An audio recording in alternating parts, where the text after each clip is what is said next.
ሰላም ተወዳጆቹ እንደምን አላችሁልን? አርሰናል ኢንፎ ላይ ነው የምትገኙት። በፕሪማች ሪቪው ነው የተገናኘ ነው። በመርሲሳይድ በምሳ ሰዓት የዛሬ ጨዋታ አርሰናል ከኤቨርተን ጋር 8 ሰዓት ተኩል ላይ ጨዋታውን ያከናውናል። ስለ ጨዋታው የተለያዩ ጉዳዮችን እያነሳን ከናንተ ጋር ልንቆይ እንዲሁም ደግሞ የሚካኤል አርቴታን ፕሬስ ኮንፈረንስ ልናስቃኛቸው ነው የተገናኘ ነው። ሚካኤል አርቴታ ስለ ብዙ ጉዳዮች ፕሬስ ኮንፈረንስ ሰጥቷል። ከጉዳት ስለሚመለሱ ተጫዋቾች፣ ስለ ሳካ የጨዋታ ደቂቃ ርዝማኔ እንዲሁም ደግሞ ሜሪኖ ስለተጠቀመበት የአጥቂ ቦታ ስፍራና ስለ ሪያል ማድሪዱ ጨዋታ እንዲሁም ደግሞ ዲክላን ራይስን የመሃል ተከላካይ አድርጎ ስለመጠቀም እንዲሁም ደግሞ በመጨረሻ የፕሪሚየር ሊጉ አማላይ ወይም ደግሞ ወንዳ ወንድ አሰልጣኝ ተብሎ ስለመመረጡ ጥያቄዎች ቀርበውለት ጥያቄዎችን መልሷል። ግምቱ ያሰላለፍም ለዚህ ጨዋታ ምን ይመስላል የሚለውን ምናስቀኛችሁ ይሆናል። አብራችሁን ትቆዩ ዘንድ በፍቅር ነው የምንጠይቃችሁ። በቆይታችሁ ወቅት ከናንተ የምንፈልገው ነገር ሰብስክራይብ አድርጋችሁ እንድታደምጡን ነው። ሰብስክራይብ ያላደረጋችሁ ቤተሰቦቻችን ሰብስክራይብ ያደርጋችሁ ደግሞ ላይክ አድርጋችሁ ቪዲዮን ጀምሩ። ብዙ ሰዎች ላይ እንድንደርስ ደግሞ ሼር ማድረጋችሁ አይለይ። ይህን ስለምታደርጉልን እንደ አርሰናል ኢንፎ አዘጋጆች ከልብ እናመሰግናለን። ከመግቢያ ሙዚቃ በኋላ ዳግም እንመለሳለን። በድጋሚ የምትገኙ ተወዳጆች አርሰናል ኢንፎ ላይ ነው።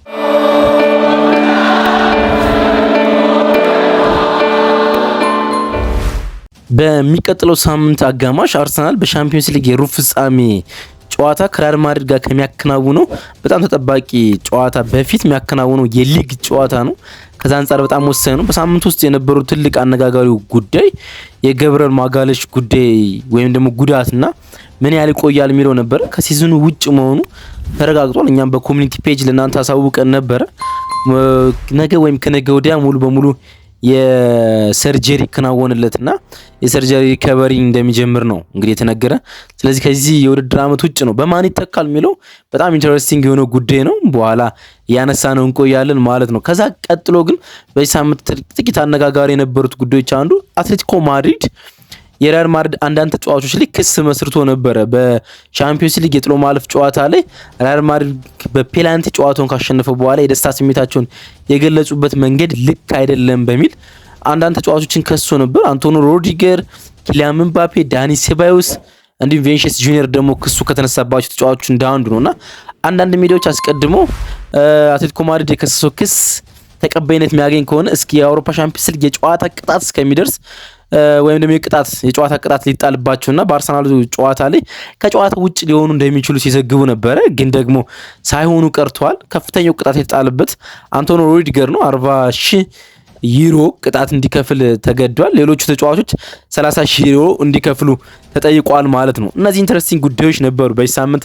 አርሰናል ከሚያከናውነው ጨዋታ ተያይዞ ማለት ነው። እንግዲህ አርሰናል ወደ ጨዋታው ስንመጣ ከሜዳው ይልቅ ከሜዳው ውጭ በጣም ሲበዛ ፎርም ላይ ያለ ቡድን ነው በዚህ ውድድር ዓመት፣ በተለይ ደግሞ በቅርብ ሳምንታት ማለት ነው። ጥቂት ቁጥሮችን ለማንሳት ባለፉት 10 ከሜዳው ውጭ ያሉ ጨዋታዎች ውስጥ ምንም አይነት ሽንፈት አላስተናገደም። 10 ተከታታይ ከሜዳው ውጭ ያሉ ጨዋታዎች ላይ ምንም አይነት ሽንፈት አላስተናገደም። 5ቱን ጨዋታ አሸንፈዋል፣ 5ቱን ደግሞ አቻ ወጥቷል። በፕሪሚየር ሊግ ውስጥ ከአርሰናል የተሻለ አምቢትን ሪከርድ ወይም ደግሞ ያለመሸነፍ ጉዞ ከሜዳው ውጭ ያለው ሊቨርፑል ነው። በ17 የሊግ ጨዋታዎች ውስጥ በዚህ ውድድር ዓመት ሊቨርፑል ምንም አይነት ሽንፈት አላጋጠመውም። አርሰናል 2024 ከገባ በኋላ በጣም እንደ ካላንደር ነገሮች የምንመለከት ከሆነና ይሄን ውድድር ዓመት ትተን 2024 ከገባ በኋላ አርሰናል እንዴት ነው ብለን የምናስብ ከሆነ የሊጉ በጣም ሲበዛ አስደናቂው ቡድን ነው። 52 ነጥቦችን 2024 ከገባ እስካሁን ድረስ መሰብሰብ ችሏል። 2024 ከገባ በኋላ ደግሞ የተቆጠረበት ጎል 16 ብቻ ነው። ነገር ግን በሁሉም ውድድሮች አርሰናል በመርሲሳይድ ከኤቨርተን ጋርና ከሊቨርፑል ጋር ያደረጋቸውን ጨዋታዎች ብትወስዱ ያለፉት 26 ጨዋታዎች ውስጥ ወደ መርሲሳይድ አቅንቶ ያሸነፈው 3ቱን ብቻ ነው። በጣም የሚገርም ቁጥርና በጣም ሲበዛ ደካማ ቁጥር ይመስላል። ወደ መርሲሳይድ ጉዞ ሲያከናውን አርሰናል በጣም ሲበዛ ደካማ ነው። እንዳልኳችሁ ያነሳውት ቁጥር አለ አይደለ? በ26 የመርሲሳይድ ጉዞ ውስጥ ኤቨርተንና ሊቨርፑልን ባስተናገደበት 3ቱን ብቻ ነው ማሸነፍ የቻለው።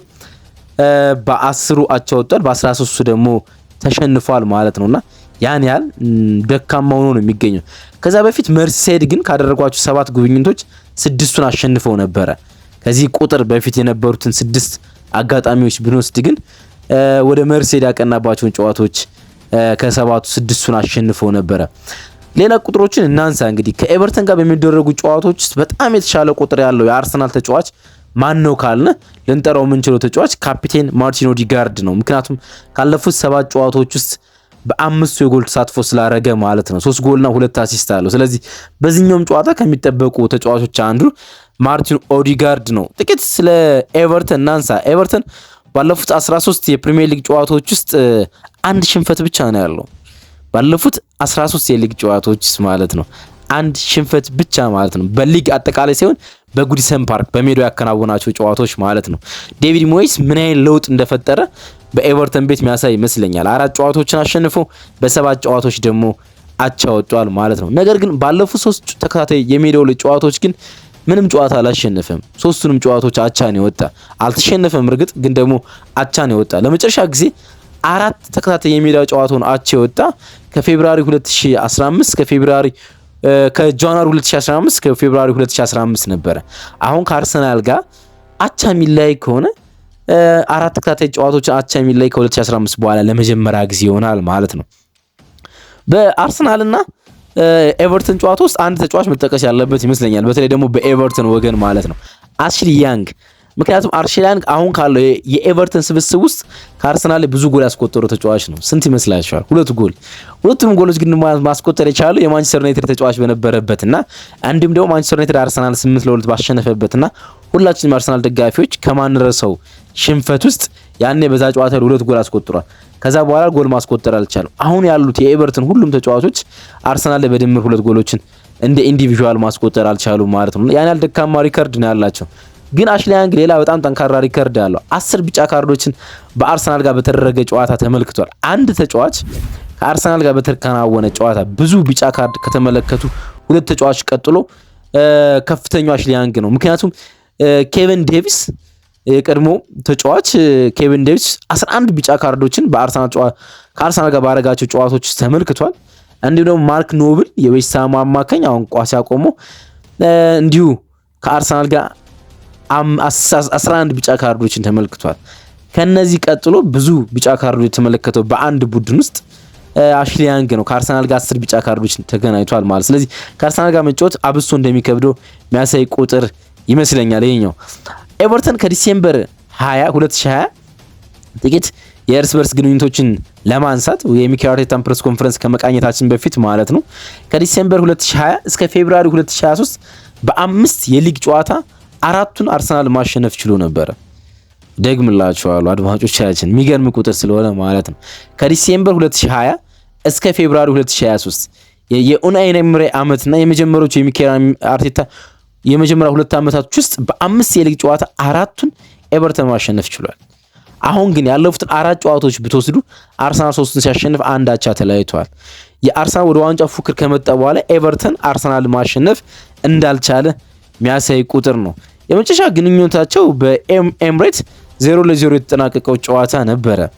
አርሰናል በጣም ብዙ ሙከሮች የሞከረበት ኦልሞስት በኤክስጂ 1.5 የነበረው ኤቨርተን 0.09 በኤክስጂ የነበረው አርሰናል 13 ሙከሮችን 5ቱን ታርጌቶችን 78 የኳስ ቁጥር በነበረበት ጨዋታ ጎል ሳያስቆጥር የወጣበት የመጨረሻ የእርስ በርስ ግንኙነታቸው እንደነበረ ማውሳት እንችላለን ማለት ነው። የሚኬል አርቴታን ፕሬስ ኮንፈረንስ በጥቂቱ እንቃይ ስለ ብዙ ጉዳዮች ነው እንግዲህ ሚኬል አርቴታ ጋዜጣዊ መግለጫ መስጠት የቻለው። መጀመሪያ ማንሳት የፈቀደው ወይ ደግሞ መጀመሪያ የተጠየቀው ስለ ቲም ኒውስ ነበር፣ ስለ ጉዳት ጉዳዮች። ሪካርዶ ካላፊዮሪ ለዚህኛው ጨዋታ ብቁ እንዳልሆነ ተናግሯል። መቼ እንደሚመለስም አሁን በውል እንዳላወቀ ግን ደግሞ በቅርብ እንደሚመለስ ነው መናገር የቻለ ሲመስለኝ። ለሪያል ማድሪድ ጨዋታ እንደማይመለስ ማሰብ እንችላለን። ዋይት እና ቲምበር ለኤቨርተኑ ጨዋታ ዝግጁ የሚሆኑበት እድል ሰፊ እንደሆነ ተናግሯል እና ሪስኩን ለመውሰድ እና ላለመውሰድ ነገ የመጨረሻ ውሳኔ ከሜዲካል ቡድኑ ጋር እናደርጋለን ብሏል ሚኬል አርቴታ። ከጨዋታው አስቀድሞ ሪስኩን ለመውሰድና ላለመውሰድ ቢን ዋይት እና ቲምበር ለመጠቀም እንወስናለን ብሏል። የመጨረሻው አርሰናል ልምምድ ላይ ትናንትና ምሽት በተከናወነው ማለት ነው ሁለቱ አልነበሩም ሜዳ ላይ። ግን ደግሞ የስካይ ስፖርት አንድ ጋዜጠኛ ጂም ውስጥ ሁለቱም ልምምድ ሲያከናውኑ እንደነበረ እንደታዘበ መናገር ችሏል። ስለ ገብርኤል ማጋሊሽ እና ስለ አርሰናል እየተከተሉ ስላሉ የሃምስትሪንግ ጉዳቶች ሚኬል አርቴታ ተጠይቆ ነበር። በዚህ ውድድር ዓመት በርከት ያሉ የሃምስትሪንግ ጉዳቶች አርሰናል ላይ ስለተፈጠሩ ማለት ነውና አምኖ መቀበል በጣም አስቸጋሪ ነው አለ ሚኬል አርቴታ። ቡካዮ ሳካን ገና ከማግኘታችን ነው ለረጅም ጊዜ ከሜዳ ይርቃል ገብርኤል ማጋለሽ። አሁን የተለዩ መፍትሄዎችን መፈለግ አለብን። አንድ ምነግራችሁ ነገር አሁን ለምደነዋል አለ። የአመቱ መጀመሪያ አካባቢ ግራ መጋባቶች ነበሩ። አሁን ግን እንደዚህ አይነት ጉዳቶች ጋር ፌስ እና መጋፈጥን ለምደነዋል እና ብዙ አልተደናገጥንም በገብርኤል ማጋለሽ ጉዳት በማለት ነው እንግዲህ ሚኬል አርቴታ የተናገረ። ስለ ሃምስትሪንግ ጉዳቶችም ሲጠይቁት እኛ ላይ ብቻ ተለይቶ አይደለም ማለት 4 ሃምስትሪንግ ጉዳቶች አጋጥሞናል። 4ቱም ግን የተለያየ ባህሪ ያላቸው ለምን እንደሆነ አላውቅም፣ ግን እየመረመርን ነው፣ እንዴት የጉዳቱ መጠን መቀነስ እንደምንችል ለመረዳት እየሞከርን ነው በማለት የአርሰናል የስፖርት ሳይንስ ዲፓርትመንቱ በጣም እየሰራበት እንደሆነ ነው መናገር የቻለው። ጉዳቶቹ የሃምስትሪንግ ጉዳቶቹ እንዴት እየተፈጠሩ እንደሆነ ማለት ነው። ሌላ ሚኬል አርቴታ ያነሳቸው ጉዳዮች ከነዚህ ጉዳቶች በኋላ ጥሩ መጓዝ ትችላለህ ወይ፣ በሻምፒዮንስ ሊግም በሊጉም ጥሩ ጉዛት ወይም ጥሩ ጉዞ ይኖራል ወይ ብሎ ጠይቆት ነበር። አሁን እንችላለን። ባለፉት የውድድር ዓመት ዘመንም ምርጥ ጉዞ ነበረን፣ እንደዚህ አይነት ጠባብ ስኳር ነበረን፣ ያኔም ያን ማድረግ ችለናል በማለት ነው እንግዲህ መመለስ የቻለው። ስለ ሪያል ማድሪድ ጨዋታ ከኤቨርተኑ ጨዋታ ይልቅ ወሳኙ የሪያል ማድሪድ ጨዋታ ነው ብሎ ጠይቆት ነበር። ኦብቪየስሊ የሪያል ማድሪድ ጨዋታ ከኤቨርተኑ ይልቅ በጣም ወሳኝ ነው። ምክንያቱም የእንግሊዝ ፕሪሚየር ሊግ ዋንጫ ፉክክር ያለቀለት ጉዳይ ነው። ወረቀት ላይ ካልሆነ ወረቀት ላይ በቁጥራዊ ዳታ ካልሆነ በስተቀር ዋንጫውን አጥቷል። ግን ሚኬል አርቴታ ምን አለ መሰላችሁ፣ ያው ዲፕሎማት ለመሆንና አሰልጣኝ ስለሆነ እያንዳንዱ ጨዋታ ትኩረት እንደሚሰጠው ለማስገንዘብ ነው። ይህ ትክክል አይደለም አለ። የኛ ትልቁ ጨዋታ የነገው የኤቨርተኑ ጨዋታ ነው። ምክንያቱም ይህ የነገው የኤቨርተኑ ጨዋታ አለና ኢንተረስቲንግ ነጥብ አነሳ። ለሪያል ማድሪድ ጨዋታ ዝግጅት የሚጠቅመን ትልቁ ጨዋታ ነው አለና ኤቨርተን አሸንፈን ለሪያል ማድሪድ ጨዋታ ጥሩ መዘጋጀት ወይም ጥሩ መዘጋጃ የሚሆንን ጨዋታ ይሆናል በማለት ነው መናገር የቻለው ማለት ነውና ኤቨርተንም በሪያል ማድሪድ ልክ ጥራት ያለው ቡድን ባይሆንም የኳስ ቁጥጥር ድርሻውን ለአርሰናል የሚሰጥ ነው። ሪያል ማድሪድም የኳስ ቁጥጥር ድርሻውን ለአርሰናል ተሰጥቶ በፈጣን ሽግግር ይጫወታል ተብሎ የሚጠበቅ ቡድን ነውና ያን ፕራክቲካል ለመሞከርና ከኪቪየር ወይም ደግሞ ቲምበርና ዋይት የሚሰለፉ ከሆነ አዲሱን ፎርሜሽን ለመሞከር ወይም ደግሞ ዋይትን የማል ተከላካይ አድርጎ ቢን ዋይትን የማል ተከላካይ አድርጎ ቲምበርን በቀይ መስመር ለመጠቀም ይሄኛውን ጨዋታ እንደሚጠቀምበት ሚያሳይ አይነት አስተያየት ነው እንግዲህ መስጠት የቻለው። ስለ ሚካኤል ሜሪኖ ጠይቆት ነበር። እንዴት ነው ሚካኤል ሜሪኖን አሳምናችሁ የአጥቂ ስፍራ ተጫዋች ያደረጋችሁት ብሎ አንድ ጋዜጠኛ ጠይቆት ነበር። እሱ አብሮ ለመስራት የሚያስደስት ተጫዋች ነው ያለ። እሱን ወደ ክለቡ ልናካትተው ከፈለግንባቸው ዋና ምክንያቶች አንዱ ይህኛው ባህሪ ነው። ባለብዙ ተሰጥኦ ተጫዋች ነው። በጣም አስተዋይ ነው። እግር ኳስን የሚወድ ሰው ነው። እናም ተግባቢ ነው እና ፍቃደኛም ሰው ጭምር ነው በማለት ለሚካኤል ሜሪኖ ያለውን አድናቆት ሚኬል አርቴታ መለገስ ይችላል። ዲክላን ራይስን የማል ተከላካይ አድርገህ የመጠቀም ሀሳብ አለ ወይ? በሻምፒዮንስ ሊግ ምሽት ተመልክተናል እንደዚህ አይነት ብለው ጠየቁት። በእርግጠኝነት ባለፈው የውድድር ዓመት ከፒኤስቪ ጋር ስንጫወት ተመልክታችሁታል አለ። ከፒኤስቪ ጋር የማል ተከላካይ ስለነበረ ማለት እሱ እዚያ ቦታ ላይ ተጫውቷል። እናም አሁን አያስፈልገንም እንጂ መጠቀም ያስፈልገን ከሆነ ያን ከማድረግ ወደኋላ አንልም፣ ግን እምነት አለኝ እሱን ወደኋላ ወስደን ለመጠቀም የሚያስገድድ ግዴታ ውስጥ ምንገባ አይመስለኝም በማለት ዲክላን ራይስን አሁን በተከላካይ ቦታ ላይ መጠቀም እቅድ እንደሌለው መናገር ችሏል። ሌላ ስለ ሳካ ከኤቨርተኑ ጨዋታ ጋር በቋሚ ያሰላለፉ ሲሰለፋል ብለው ጠይቀውት ነበረ። ምክንያቱም ባለፈው ሲመለስ ከጉዳት ከፉላም ጋር የመጨረሻ 25 ደቂቃዎች እንደተጫወተ ይታወቃልና ሊጀምር ይችላል። እናም የተሻለውን አማራጭ እንወስናለን ተመልክተን። ነገ ሳካ ብዙ መጫወት ይፈልጋል፣ ተጨማሪ ደቂቃዎችን ማግኘት ይሻል። ስለዚህ መጨረሻ ላይ ለመወሰን እንሞክራለን በማለት ተናገረ። ወደ መጨረሻ ከቀረቡለት ኢንተረስቲንግ ከሆነ አዝናኝ ጥያቄዎች አንዱ የአርቲፊሻል ኢንተለጀንስ የፕሪሚየር ሊጉ አንድ ሪከርድ አወጡ ነበር። ሪከርድ ሳይሆን ጥያቄ ማለት ነውና የፕሪሚየር ሊጉ ቆንጆ ወይም አማላይ ወንድ አሰልጣኝ ማን ነው የሚለውን ማለት ነውና ሚኬል አርቴታ አንደኛ የፕሪሚየር ሊጉ አማላይ ወንድ አሰልጣኝ ሆኗል፣ ወይም ደግሞ ወንዱ አሰልጣኝ ተብሎ ተመርጧል። ፋቢያን ሁዝለር ሁለተኛ የብራይተኑ አሰልጣኝ ማለት ነው። የማንቸስተር ዩናይትድ ሮበን አሞሪ ሶስተኛ፣ ኡናይ ኤምሬ አራተኛ ሆኖ ተመርጧልና ስለዚህ ጠይቀውት ነበርና ፈገግ በማለት ስለ ቁንጅና ምን ትላለህ ሲሉት እናትና አባቴ በሰሩት ስራ በጣም መኩራት አለባቸው ማለት ነው እንግዲህ መናገር የቻለ እሱን ስለወለዱ መኩራት እንዳለባቸው የሚያሳይ ነገር ነው እንግዲህ ሚኬል አርቴታ መናገር የቻለ። ግምት ያስተላለፋችሁን እንሰንዝርላችሁና እንውጣ። እንግዲህ በአርሰናል በኩል ሲኖራል ተብሎ የሚገመተው ግምት ያስተላልፍ ዴቪድ ራያ በግብ ጠባቂነት ይሆናል። ያኪብ ኪቪር እና ዊሊያም ሳሊባ በመሃል ተከላካይነት ይኖራሉ። ማይልስ ሉዊስ ስኬሊ እና ቶማስ ፓርቲ በመስመር ተከላካይነት ቦታ ይኖራሉ። ቶማስ ፓርቲ ወደ ቀኝ መሃል የመስመር ተከላካይነት ይወጣል ብለን እንገምታለን። ቲምበርን እና ቢን ዋይትን ሪስክ የሚወስድባቸው አይመስለኝም። ለማድሪድ ጨዋታ ፍሬሽ ሆነው እንዲሰለፉ ማለት ነው። ጆርጂኖ የተከላካይ አማካኝ፣ ማርቲን ኦዲጋርድና ዲክላይን ራይስ ሁለቱ 8 ቁጥሮች ይሆናሉ። ሚካኤል ሜሪኖ የአጥቂ ስፍራውን ይይዛል ብለን እንገምታለን። ገብርኤል ማርቲኔሊና ኢተን ዋናሪ ደግሞ እንዲሁ የሁለቱን የመስመር ዊንጎች ይይዛሉ። በግብ ጠባቂነት እንዳልኳቸው ዴቪድ ራያ ይኖራሉ።